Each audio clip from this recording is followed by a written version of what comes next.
कोण आहे तुम्ही नाव का सांगत नाही? कोण म्हणते असं?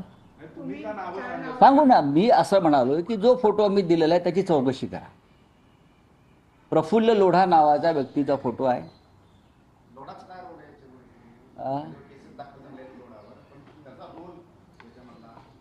लोढावरती कोणत्या केसेस दाखल झाल्या? हनी ट्रॅपच्याच आहेत ना हनी ट्रॅपच्या. कोणाबरोबर फोटो आहे?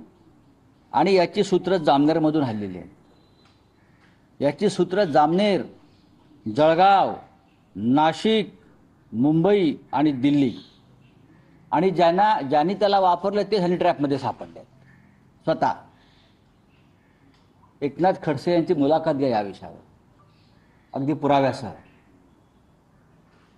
आणि 4 मंत्री म्हणतोय ते 4 मंत्री आहेतच. हे देवेंद्र फडणवीस यांनाही माहिती आहे, आणि म्हणून पोलीस जंग पछाडतायत पेन ड्राईव्ह शोधण्यासाठी. धडाधड रोज, आज सुद्धा 5 रेड्स टाकलेले आहेत. काल दिवसभर पोलीस शोधत होते की लोढाकडल्या ज्या पेन ड्राईव्ह आणि सीडी आहेत त्या कुठे लपवल्या आहेत. पण याच्यामध्ये भाजपचेच आहेत की शिंदे आणि अजित पवारांचे मंत्री आहेत? मी 4 मंत्री म्हटले ते पुरेसं आहे. त्यातले 2 मंत्री भाजपाचेच आहेत. एक नगर जिल्ह्यातल्या मंत्र्याचं देखील नाव समोर येत असं मी 2 मंत्री भारतीय जनता पक्षाच्या. बघा, असं आहे की शेवटी त्यांना कुटुंब आहेत, संसार आहेत.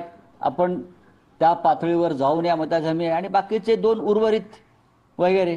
सर, कालच्या स्टेटमेंटमध्ये माणिकराव कोकाटे पण एक लिस्ट मधून आहेत असं तुम्ही सांगितलेलं. आज होय. गिरीश महाजनना तुम्ही एक्सपोज केलं तुमच्या ट्विटरच्या माध्यमातून. अजून बाकीचे 2 कोण? ते कागद आणलाय. इथे हा, काय आलं? बाकीचे 2 कोण? आणि हे जे प्रफुल्ल लोढा आहेत, जे सगळे हनी ट्रॅपमधून अनेक महत्त्वाच्या लोकांना ट्रॅपमध्ये भारतीय जनता पक्षाच्या वतीनं पकडत होते, त्यांना किती म्हटलं ते आमचे नाहीत. तुम्ही चित्र पाहिले असतील. स्वतः मुख्यमंत्र्यांबरोबर सुद्धा त्यांचे सत्कार स्वीकारताना फोटो आहेत. मुख्यमंत्री देवेंद्र फडणवीस यांच्याबरोबर सुद्धा प्रफुल्ल लोढा आहेत. त्यांना निवडणूक देखील लढायची होती असं म्हणत नाही, ते असतील ना. हा भारतीय जनता पक्षाचा ह्या सगळ्या लोकांचा खास हस्तक आहे, आणि त्याच्या माध्यमातून ठिकठिकाणी विरोधी पक्षाच्या आणि स्वतःच्या लोकांवरती सुद्धा अशा प्रकारचे ट्रॅप लावले गेले. पण आता ते स्वतःवरच उलटल्यामुळे यांची धावाधाव सुरू आहे. त्याच्यामुळे हे जे काय भारतीय जनता पक्षाचं वॉशिंग मशीन आहे त्याच्यामध्ये काही डाग धुतले जात नाहीत. त्यातला हा एक डाग आहे. आज सुद्धा सकाळपासून पोलिसांची पथकं या लोढाच्या अनेक ठिकाणावरती छापा मारतायत. त्यांना 4 पेन ड्राईव्ह शोधायचे आहेत आणि 2 सीडीज आहेत. असा एक मोठा ऐवज आहे. तो ऐवज त्यांना शोधण्यासाठी, कारण त्याच्यामध्ये जे काय आहे हे देवेंद्र फडणवीसांनाही माहिती आहे, गिरीश महाजनांना माहिती आहे, महाजनांना माहिती आहे, अनेक मंत्र्यांना माहिती आहे. धावाधाव झालेली आहे, धावाधाव. त्याच्यामुळे विभाग नाही, अशामध्ये तक्रारदार शक्यतो नसतो. पण त्याचा जो परिणाम आहे दृश्यफळ दिसत असतं.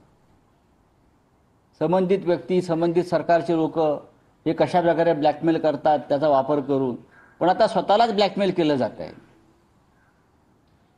मी जे म्हणतोय की आमचे 4 खासदार हे या प्रकरणात हनी ट्रॅपमध्येच गेले, आणि ती नावं सगळ्यांना माहिती आहेत.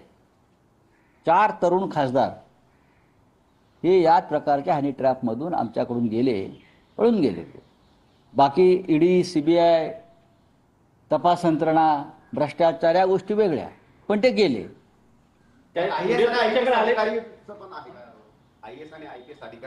मी त्याच्यावरती काही बोलणं आता उचित नाहीये. असं आहे की शेवटी महाराष्ट्र राज्याची किती बदनामी करावी, शेवटी राज्य आपलं आहे. पण कशा प्रकारचं सरकार या महाराष्ट्रामध्ये आहे, काय विकृतीचे आणि वृत्तीचे लोक मंत्रालयात बसलेले आहेत, विधान भवनात बसलेले आहेत, हे कळलं पाहिजे. तुम्ही नैतिकतेचे धडे जगाला देता, नाकाने कांदे सोलता, तुमचं नाकच कापलंय.